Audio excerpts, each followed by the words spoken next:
A motivação para investir é aumentar o lucro. Se o investimento do ano passado deu menos lucro do que do ano retrasado, tá certo? O lucro caiu, os capitalistas não se sentem motivados a fazer novos investimentos. Agora, no capitalismo monopolista, o tipo que hoje predomina, em geral, não é isso que se faz. O que se faz é procurar recuperar os lucros aumentando os preços. E foi exatamente isso que aconteceu. Então, o que se nota a partir da passagem de uma fase a outra, da fase de alta para a fase de baixa, é um nítido aumento da inflação. Quer dizer, as grandes empresas, não sendo mais capazes de absorver os aumentos de salário com aumento de produtividade, começaram a aumentar os preços. Esse foi o fato bastante nítido, e na maior parte desse período da fase de alta, a inflação era pequena. A inflação era 2, 3, raramente chegava a 5% ao ano. O que é considerado, nos termos keynesianos, uma coisa bastante suportável. Mesmo que acumuladamente, uma inflação de 3% ao ano, em 20 anos, corrói eventualmente a metade do valor da moeda. Mas isso é um prazo muito longo. De repente, essas inflações passaram para 8%, para 10%, para 12%, e nesses países a classe operária tinha conquistado escala móvel de salários. Em muitos contratos de trabalho, ou por legislação nacional, ou por contratos com setores importantes da indústria, os salários eram automaticamente reajustados, uma vez aumentando o custo de vida em certa porcentagem. Então, isso levava a um mecanismo automático de aceleração inflacionária, da qual nós entendemos muito bem na prática, não é? Não preciso explicar muito como é que isso acontece. Bem, esta foi uma das razões porque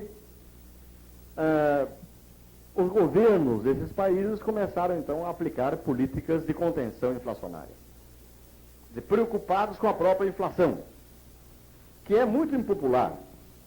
Quer dizer, o governo que permite inflação perde a eleição.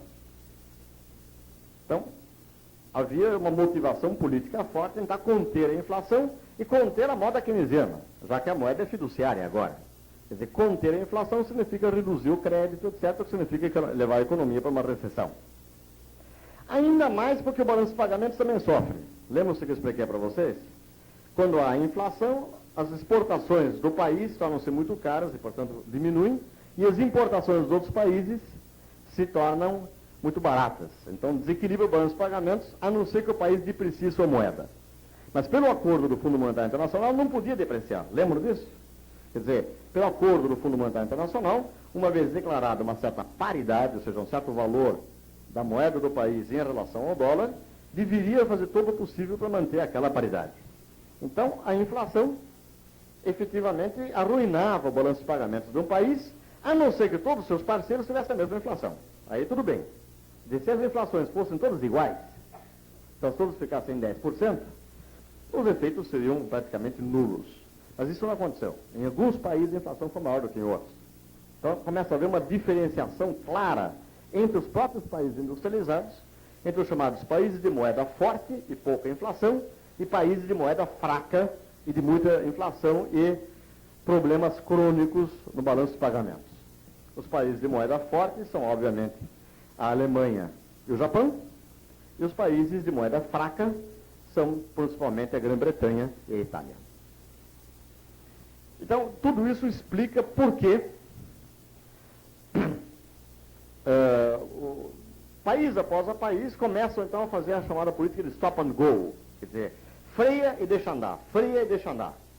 Freia significa procura conter a inflação, lançando a economia em recessão, e quando, vamos dizer, a recessão já durou alguns meses e a inflação efetivamente diminuiu um pouco, aí solta os freios, aumenta novamente o crédito, etc, etc, a economia volta a crescer um pouquinho, logo mais vem a inflação, tem que segurar de novo.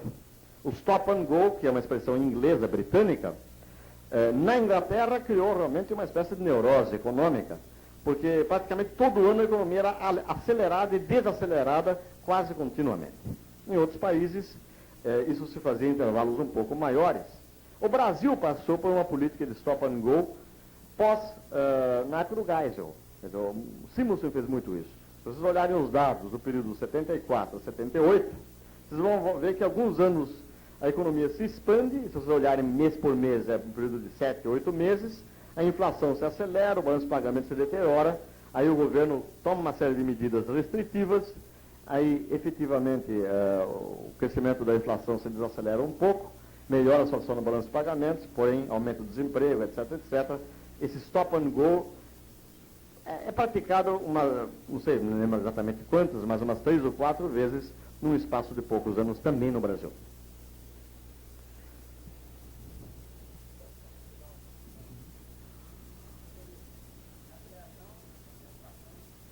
Veja, a coisa é que o governo pretende ter instrumentos para manter a economia estável, sem nenhuma inflação, com balanço de pagamentos perfeitamente equilibrado e pleno emprego. Só que não consegue, tá certo? Pelo que eu estou explicando. Então, o que ele faz é o seguinte, quando a inflação aumenta, quando as importações ficam muito maiores do que as exportações, o que ele realmente faz? Ele faz o que ele chama de stop, ou seja, ele restringe o crédito, ele aumenta os juros, ele restringe os próprios gastos do governo. Está claro? Com isso, ele cria uma recessão. Quer dizer, há menos procura pelas mercadorias, as lojas, etc, etc, têm estoques. Para manter os estoques, tem que pagar juro mais alto agora. Tem que tentar vender logo esses estoques, mas ninguém quer comprar. Então, em geral, há muitas liquidações. E os preços, então, não é que eles chegam a baixar, mas a inflação desacelera. Está certo? E, ao mesmo tempo, isso também melhora a situação do balanço de pagamentos. Quer dizer, na medida em que a inflação cresce menos, dá para exportar mais e se importa menos. Tá certo?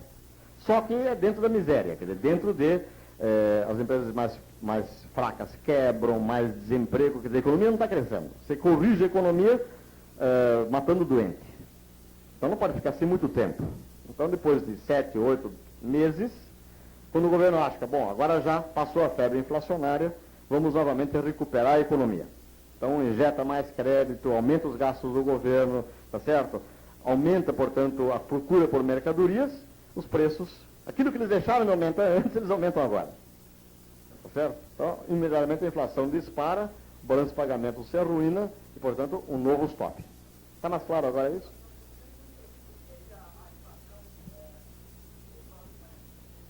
Eu expliquei isso outra vez, mas eu posso repetir rapidamente. Imagina uma situação em que o câmbio é fixo, tá certo? Porque há um compromisso, estou falando dos países industrializados, de manter o câmbio fixo. Quer dizer, digamos, se o país fosse a Inglaterra, seriam 2 dólares por libra. Cada libra valeria meio dólar. Nisso não se mexe. Imagina uma inflação. Nessa época, a Inglaterra tem inflação de 15% ao ano. Então, no fim do ano, todas as mercadorias inglesas, em dólares, ficaram 15% mais caras. Tá ok? Obviamente, elas perdem mercado em relação a outros países que fabricam coisas semelhantes, cuja inflação é menor. Não precisa ser zero, porque todos os anos tiveram alguma inflação nesse período. Mas se a inflação, digamos, na Alemanha foi 5%, a mercadoria alemã em dólares tornou-se, em relação à inglesa, mais barata. Então se exporta muito menos. E, ao mesmo tempo, os produtos estrangeiros tornaram-se, na mesma proporção, mais baratos. Está claro? Então se compram mais, eles tomam o mercado dos próprios indústria inglesa, dentro da Inglaterra. Está claro agora? Como é que é? Sim, mas é ainda assim, pelo seguinte, você muda, porque nós temos uma inflação enorme e que é muito rápida. Então, cada semana, vamos dizer, nós mudamos. Agora, o problema é quanto se muda. Então, se nós mudamos menos que a inflação, se, digamos, cada semana a inflação for 3%, mas nós desvalorizamos o cruzeiro 2%, nossas mercadorias de exportação estão ficando mais caras e vão perder mercado, e os produtos importados vão ficar nessa mesma proporção mais baratos. Tá certo? Tá claro? Muito bem. Uma outra linha agora de conexão, e de conexão importante, é a erosão da supremacia americana. Sem dúvida, é uma coisa importante para mostrar por que a fase alta não pode continuar no plano internacional. Quer dizer, no período esse que nós estamos conversando, de 45 a 70, a vantagem, a superioridade produtiva dos Estados Unidos, que era fundamental, a superioridade tecnológica dos Estados Unidos, começa a diminuir ano após ano. Por várias razões. Por exemplo, o Japão foi muito afetado pela guerra. Ele teve a sua infraestrutura industrial em grande parte destruída. Bombas atômicas e mesmo bombardeios convencionais destruíram muita coisa. Então, quando o Japão se reindustrializa, ele se reindustrializa com Daniel Cri, quer dizer, com a tecnologia mais recente. A indústria americana não. Se você olha a indústria siderúrgica americana, a indústria naval americana, a indústria automobilística, você vai encontrar plantas de diferentes idades. Você vai encontrar plantas que foram feitas ontem, plantas que foram construídas há 5 anos atrás e algumas até há 10 ou 15 anos atrás. É óbvio que a produtividade de um parque industrial totalmente reconstruído, novinho, geralmente feito com equipamento americano, terá maior produtividade que um parque que foi sendo renovado apenas paulatinamente. Isso deu para a Alemanha e para o Japão uma vantagem inicial muito grande. Sim?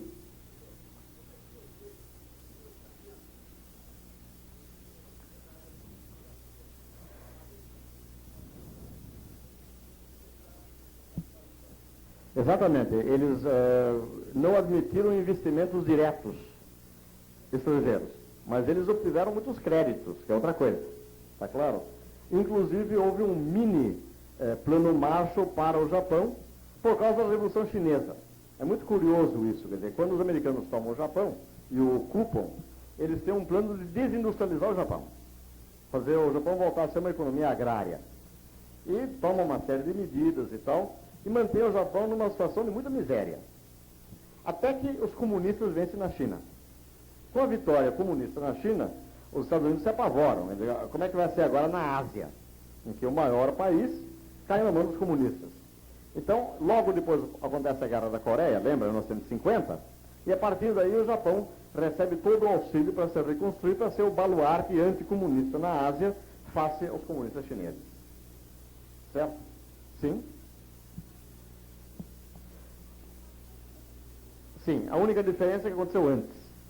Quer dizer, como a Alemanha Oriental foi ocupada pelos russos em 45, o auxílio americano aos alemães começou praticamente a partir de 45. E no Japão, apenas 3, 4 anos depois. Essa é a única diferença. Bem, então, o fundamental aqui é o seguinte.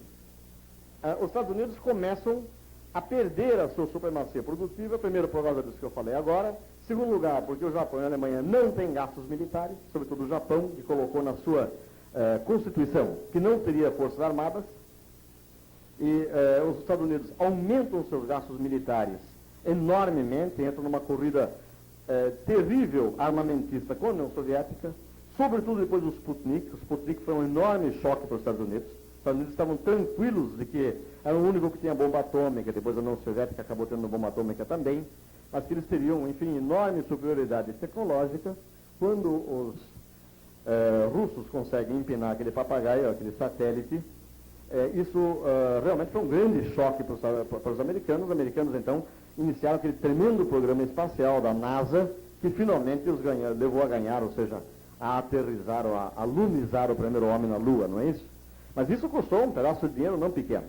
Ou seja, uma parte da corrosão da supremacia econômica e produtiva americana foi o fato de que eles gastaram muito dinheiro com coisas inúteis, inclusive travando várias guerras. E tendo o principal peso dessas guerras, a primeira guerra da Coreia, que não foi nenhuma brincadeira, e depois a longuíssima guerra do Vietnã. Então, a balança de pagamentos americana, que era extremamente superavitária, havia o que se chamava de fome de dólares no mundo. Todo mundo precisava de dólares porque queria mesas e nylon americanas e máquinas americanas, etc. americanas. A partir de um certo momento passou a se dar o contrário. Ou seja, você começou a dar um excesso de dólares. Quer dizer, os Estados Unidos, a partir do fim dos anos 50 já, ou seja, a partir de 59 e tal, começam a comprar do resto do mundo mais do que vendiam a ele, em termos reais. Só que os Estados Unidos podiam se dar o luxo, o único país do mundo, a fazer isso indefinidamente, enquanto os outros países se dispusessem a guardar os dólares. Está claro? Dólar valia ouro. Então começa a se criar o que se chama hoje de dólar overhang, quer dizer, um bolo tremendo de dólares, dezenas de bilhões de dólares, que são inclusive transacionados no mercado chamado de euro-dólar, quer dizer, que serve de combustível ou de lubrificante monetário para uma enorme quantidade de transações comerciais e financeiras entre não americanos. e que são potencialmente moeda para você comprar nos Estados Unidos. Tá certo? Sim. Como é que é?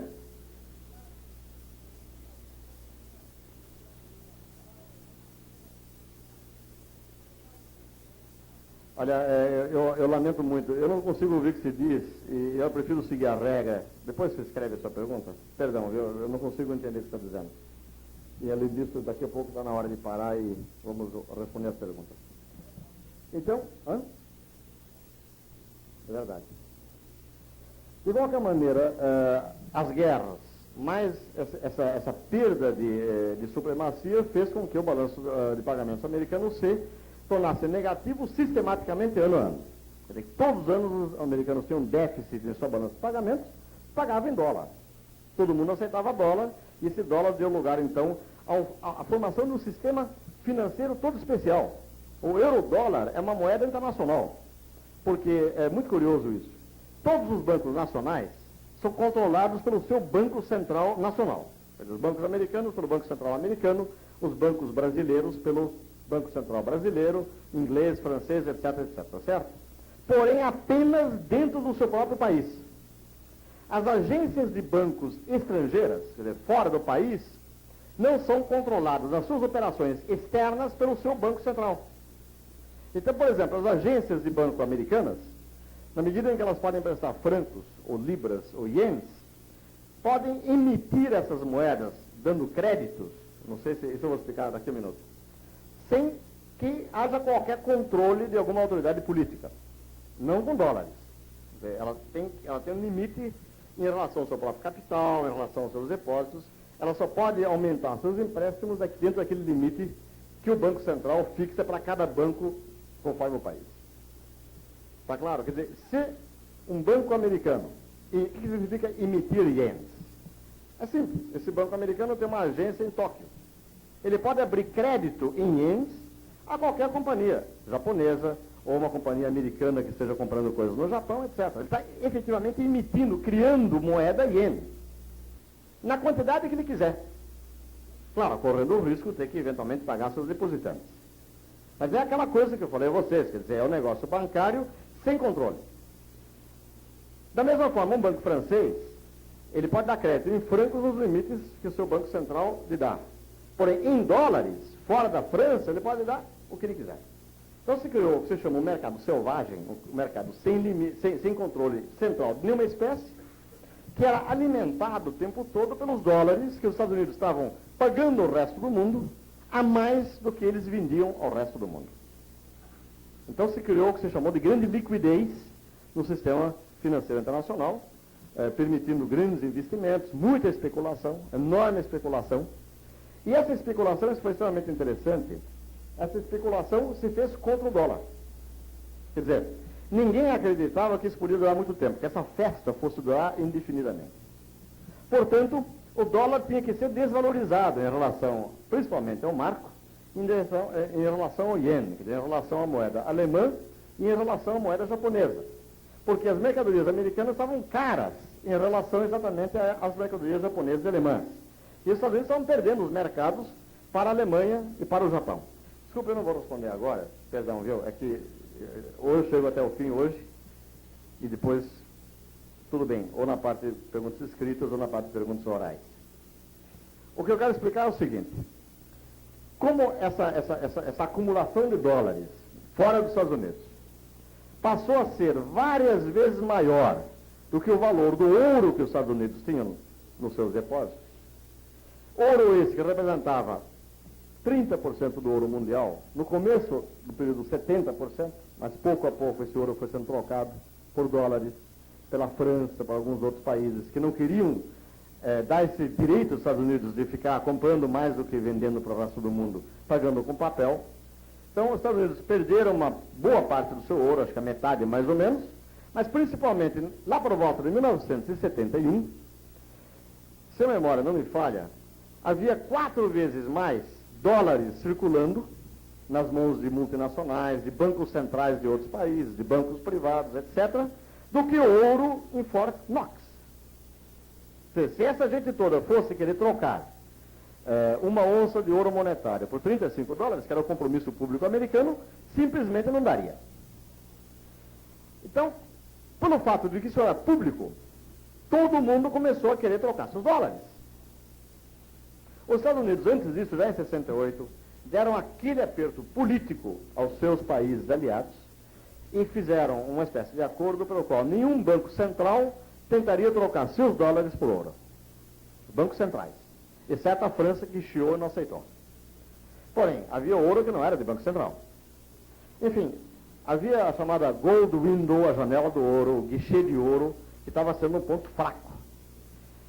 Então, os grandes especuladores privados, principalmente os multinacionais, tentaram vender os dólares e comprar ienes e comprar marcos. E os Estados Unidos, no fundo, estão torcendo para que isso acontecesse. Por quê? Porque se o dólar se desvalorizasse, eles começariam a exportar mais e provavelmente importar menos. Aumentar, portanto, as vendas de produtos americanos dentro dos Estados Unidos, certo? Resistir melhor à concorrência japonesa, sobretudo, e também alemã, e aumentar as suas vendas nos mercados mundiais. Óbvio, quem é que não queria isso? Era o Japão e a Alemanha. Então, o governo japonês, num único dia, acho que eu já mencionei isso, comprou 5 bilhões de dólares dos especuladores, pagando em ienes, como o iene pode fazer à vontade, ou seja, criou um desequilíbrio fantástico no ano de 71. Até que o presidente Nixon resolveu, então, cortar o nó górdio e anunciou ao mundo uma decisão totalmente unilateral, sem consultar ninguém, nem o Fundo Monetário Internacional, etc., que ele deveria, pelo menos pro forma, de que, primeiro, os Estados Unidos não estariam mais vendendo ouro a 35 dólares a onça. Não venderiam ouro para ninguém. Segundo, que todas as importações dos Estados Unidos sofreriam uma sobretaxa de 10%, que seria totalmente contrário ao acordo internacional, ao acordo de tarifas de comércio, acordo geral, o GATT. E, além disso, ele impôs o congelamento geral de preços e salários. Com isso, acabou definitivamente a essência do acordo de pagamentos de Bretton Woods, que se baseava num dólar de paridade fixa com ouro, quer dizer, teoricamente valendo ouro, e a partir daí se passou para o que se chamou de taxas cambiais flutuantes. Quer dizer, se os Estados Unidos não garantem o valor da sua moeda em relação ao ouro, praticamente nenhum país precisa continuar garantindo o valor da sua moeda em relação ao dólar. Está claro? Então aí realmente os Estados Unidos alcançaram mais ou menos o que eles queriam.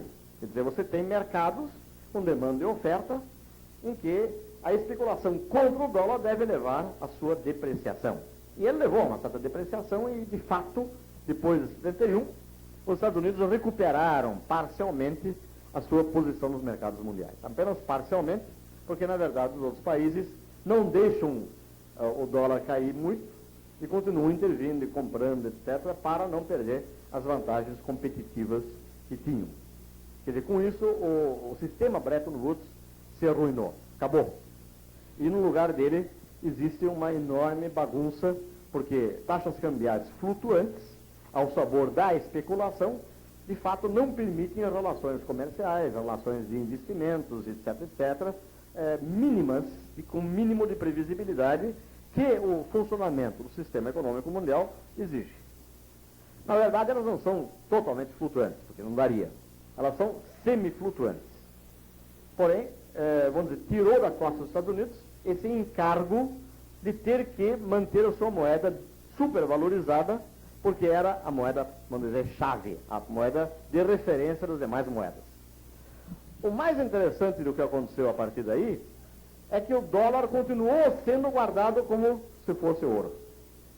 Quer dizer, o ouro foi lá para cima, no mercado livre o ouro custa entre 400 e 600 dólares a onça, portanto, o ouro que os Estados Unidos têm vale hoje 20 vezes mais ou 15 vezes mais do que valia, quer dizer, aumentou enormemente o valor do seu lastro, que não serve mais de lastro. Porém, os Estados Unidos continuam até esse momento podendo pagar as suas contas com sua própria moeda nacional. E ninguém procura cobrar, quer dizer, gastar esses dólares nos Estados Unidos.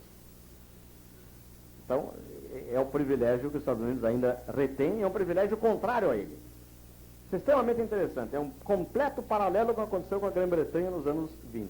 Está claro? Quer dizer, o país que exerce a hegemonia, cuja moeda tem essa função de moeda estável, ele tem esse privilégio de não ter que se preocupar com o seu balanço de pagamento, mas em compensação sofre uma concorrência feroz, contra a qual não pode se defender bem, de todos os outros países concorrentes. Está claro? Realmente, a crise econômica nos Estados Unidos é mais violenta que no Japão, por exemplo, porque o Japão desaguou as suas contradições internas, em parte no mercado americano. Quer dizer, inundaram o mercado americano e o mercado também europeu com suas mercadorias, vamos dizer assim, subvalorizadas através de uma relativa desvalorização ou subvalorização do iene, quer dizer, usando a taxa cambial. Finalmente, para terminar essa análise de por que se passou agora por um período de baixa, vem a OPEP. Quer dizer, num quadro em que você já tinha inflação, em que você já tinha a tentativa de conter a inflação, reduzindo o nível de atividades e aumentando o desemprego. Stop and go. De repente, os 13 países associados na Associação Internacional de Exportadores de Petróleo, ou Organização de Exportadores de Petróleo, resolvem aumentar o preço do petróleo de $2,5 o barril para $12,5. Quer dizer, num espaço de um ano, aumentou 400%. Isso causou um deslocamento muito violento, no sentido que os países, para começar, a demanda por petróleo é altamente inelástica aos preços. Quer dizer, um país como o Brasil não é um caso único, pelo contrário, é a regra geral. Um país como o Brasil, que tem todo o seu sistema de transporte movido por derivados de petróleo, tem que pagar qualquer preço por esse petróleo. Senão para o país e para a produção. Então, esse aumento enorme do preço do petróleo significou praticamente que os países importadores de petróleo tinham que pagar isso a mais. Ora, isso significou para esses países, além de um desequilíbrio violentíssimo na sua balança de pagamentos, uma pressão inflacionária também muito forte. Porque, na medida que o petróleo tornou-se muito mais caro, os seus derivados têm que ficar mais caros, o custo de transporte tem que ficar mais caro, também tem efeito sobre custos agrícolas, porque os fertilizantes também são derivados de petróleo, etc, etc, e isso jogou a inflação ainda mais para cima. Na verdade, como já havia bagunça monetária, o chamado choque do petróleo, o primeiro choque do petróleo, ocorreu 3 anos depois que o dólar foi desvinculado do ouro. Esse deslocamento de uma enorme quantidade de dólares para os poucos exportadores de petróleo, que não tinham imediatamente como utilizá-los, criou mais liquidez ainda no chamado mercado de eurodólares, no mercado selvagem. Quer dizer, o que os donos do petróleo fizeram, os exportadores de petróleo, foi depositar esses petrodólares, essa sobra de dólares, nos bancos internacionais. E os bancos internacionais, de repente, receberam enormes depósitos, quer dizer, 50, 60 bilhões de dólares, quando antes o seu nível de operação era de 4, 5 bilhões de dólares. Eles tinham que pagar juros aos seus depositantes, mesmo que fossem não muito altos, na época eram juros baixinhos, eram juros. Então, esses bancos tinham total necessidade de reemprestar esses dólares, bem depressinha. Ora, freguesia havia para isso, que eram exatamente os países importadores de petróleo como o Brasil. Quer dizer, no primeiro momento, qualquer país, a Inglaterra, Itália, Japão, etc., e o Brasil, tomaram os seus próprios dólares emprestados. Quer dizer, como se comprássemos o petróleo a prazo. Está claro? Só que não é a prazo do Irã, a prazo do Iraque. Teoricamente, nós estamos pagando à vista e tomando dinheiro emprestado, que é o dinheiro que o próprio Iraque pôs nos bancos. Agora, é um mecanismo meio infernal. Por quê? Primeiro, os países exportadores de petróleo põem esse dinheiro a curto prazo. Nós tomamos dinheiro a longo prazo. Nenhum país aceita tomar dinheiro a 6 meses, porque não tem como pagar em 6 meses. Então, o Brasil, há muitos anos, já segue a política de, no mínimo, 8 anos, algumas vezes 10 anos, quer dizer, prazos longos. O banqueiro se defende dizendo, muito bem, eu empresto há 8 a 10 anos, porém, a juros flutuantes. Significa isso. A taxa de juros que você vai pagar pelo empréstimo muda. Nesse momento você está tomando um empréstimo, que foi o que aconteceu em 70. A taxa de juros é 10%. E a taxa de juros está para volta de 10%. Falta o negócio. Daí você estava pagando, na verdade, juros nem. Você devolver quantia menor tomada. Porém, os juros eram 6% para 12%.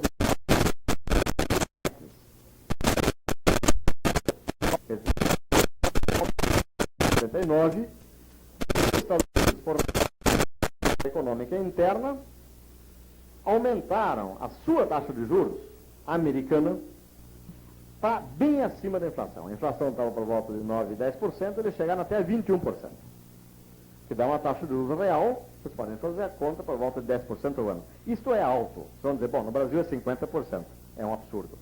10% real é uma taxa de juros já bastante ponderável. Nessa ocasião, nós já estávamos, nós, o Brasil e mais 30 não sei quantos países, endividados até as orelhas. E agora, sobre essa dívida bem alta, nós temos que passar a pagar uma taxa de juros da ordem de 20%. 20, 21, 23, conforme o caso, porque essa é a taxa de juros mínima sobre a qual tem os spreads, tem as taxas, etc, etc. Obviamente, o que nós fizemos? Nós, a Turquia, a Coreia, a Argentina, México, etc, etc, etc, começamos a tomar dinheiro emprestado e pagar os juros. Então, a partir de 79, 80, 81, a dívida externa brasileira e de todos esses outros países começa a crescer autonomamente. Quer dizer, ainda que não entre $1 novo no Brasil, ela autonomamente, conforme a taxa de juros, iria crescer 10, 15, 20% ao ano. E tudo bem, enquanto nos emprestassem, o dinheiro vinha dos países que nos exportavam e depois reciclavam pelos bancos, que deram uma... Pagar mesmo nós não poderíamos. Aí aconteceu um acidente que agudizou a crise agora. E nós estamos chegando à crise de agora, que vai ser o assunto de amanhã. Eu só vou dar uma introduzida nele. O problema foi, 1950, por razões também de política, explosão de greves, cria solidariedade, o governo se encontra de forma em cheque, contínua, enorme rebelião, em que 80% da população ativa entra num sindicato de oposição, tem como pagar uma dívida externa pesada, que hoje está por volta de 25 bilhões de dólares. Então ela deixa de pagar. Isso dá um choque no sistema, os bancos ficam meio abalados e extremamente preocupados sobre se os outros vão pagar. Se isso aconteceu com a Polônia, que aparentemente é um sistema muito estável, o atual regime existe na Polônia desde 45, etc., e esses loucos países americanos, né, sul-americanos, que têm golpes de Estado, etc, etc. Como é que vai ser? Então começa a haver uma restrição, ou seja, os depositantes nos bancos que fazem esses empréstimos começam a procurar outras formas de aplicação financeira. O golpe de graça é dado em 82, primeiro quando a Argentina ataca as Malvinas, e com isso entra em guerra com a Inglaterra, e começa a não ter como pagar a sua dívida externa também, e finalmente o México, que com a queda dos preços do petróleo, queda ainda pequena, mas já que dá para sentir, manejou mal a sua dívida a curto prazo, não tem dólares para pagar e se declara insolvente. A partir de agosto, setembro do ano passado, não entra mais $1 no Brasil. E não só no Brasil, em lugar nenhum. Quer dizer, os depositantes fogem, que nem o diabo da cruz, dos bancos que têm dívidas com outros países, tipo o México. E aí estoura a crise essa que é, vamos dizer, o pão nosso de cada dia, de agosto do ano passado para cá. Eu acho que agora seria a hora de dar uma parada na exposição, para discutir as perguntas por escrito. Hoje eu não vou voltar de avião, portanto eu posso ficar mais tempo, inclusive para passar a parte de exposição oral.